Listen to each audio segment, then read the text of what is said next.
What's going on, Sports Wars? This is Ryan with the RK Outpost, NGeeksandGamers.com, and Shams Charania just got a hold of some exclusive NBA details that the NBA has sent out to all the teams, all the details surrounding how they will be living at Disney World, their schedule, including their facilities, the pictures of the facilities. We are going to go through all of it. He is absolutely destroying Adrian Wojnarowski when it comes to getting the inside scoop on this NBA return. He's been ahead of the ball the entire time.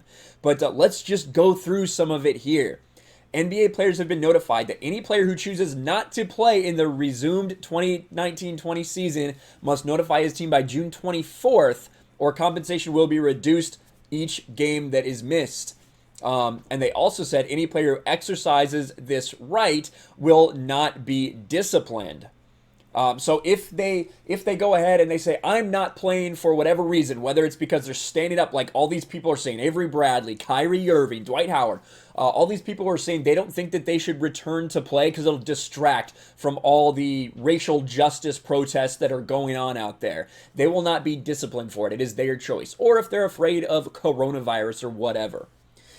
Sources, 2 categories of non-participating NBA players who will not have their salary reduced: protected and excused players, whom are believed to be at higher risk for the illness. June 25th is the deadline for excused absences.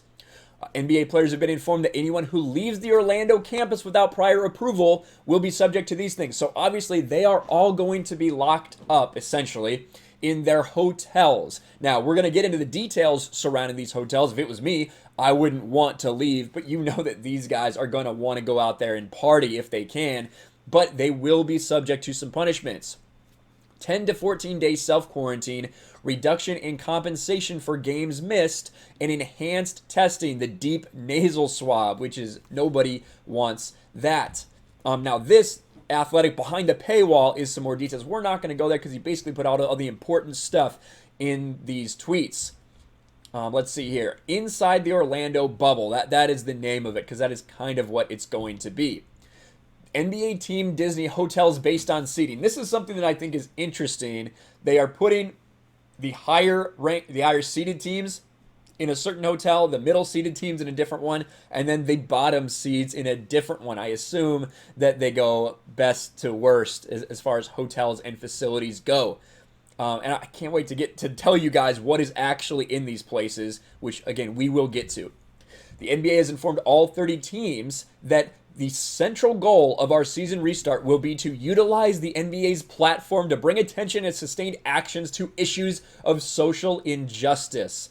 God, let me just read this whole thing, because this is what the NBA is all about. The NBA is all about this now.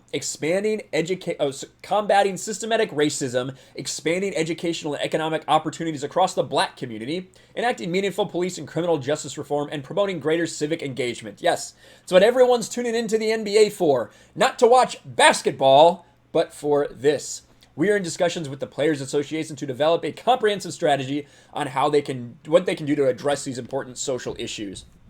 Because so many of their players, led by Kyrie Irving, who's been a bug in the ear of all these players that said we shouldn't play because of this, they're trying to make sure that they realize that it's important to the NBA so they get them to play for them.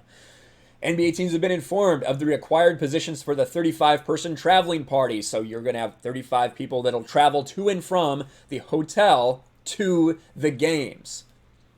Listen to this. Listen to this. In NBA's Orlando campus, hotel amenities, player-only lounge, NBA 2K, TVs, gaming, pool, trails, barbers, manicurists, pedicurists, 24-hour VIP concierge, daily entertainment with movie screenings, DJs, video games, ping pong, pool, and lawn games, and players can also attend other games. Now, it's a lot to ask for them to be locked up at the hotel for this much, but let's be real. This sounds pretty nice and completely free of charge.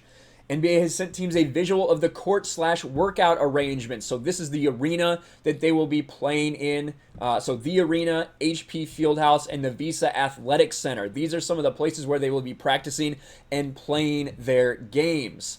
As well as an entire schedule right here. So you can see the game day schedule for a 7 p.m. game, exactly what they're going to be doing from breakfast, transportation, shoot around, transportation again, and then going back to the game. And you out there all going to get in a bus out of the hotel and go 10 to 15 minutes to the actual arenas where this is taking place. And then they will, play the game. They'll do media, things like that, and then get transported back where they can clean up, shower, eat dinner, all of that. They have this down to a science. They have a good plan for what they want to do, which is more than could be said for things like the MLB, who has no idea when they're going to get restarted. Lots more details about this plan. We'll see come late July if the players actually want to play and do what the Players Association leaders have said that they will do. But only time will tell. Let me know what you think about all this, all the details. If you think that it sounds like it might not be too bad to be an NBA player locked up at Disney World. Let me know what you think in the comments below. Smash the like button, subscribe to the channel, ring the bell for notifications, share this video out there, and I will talk to you later.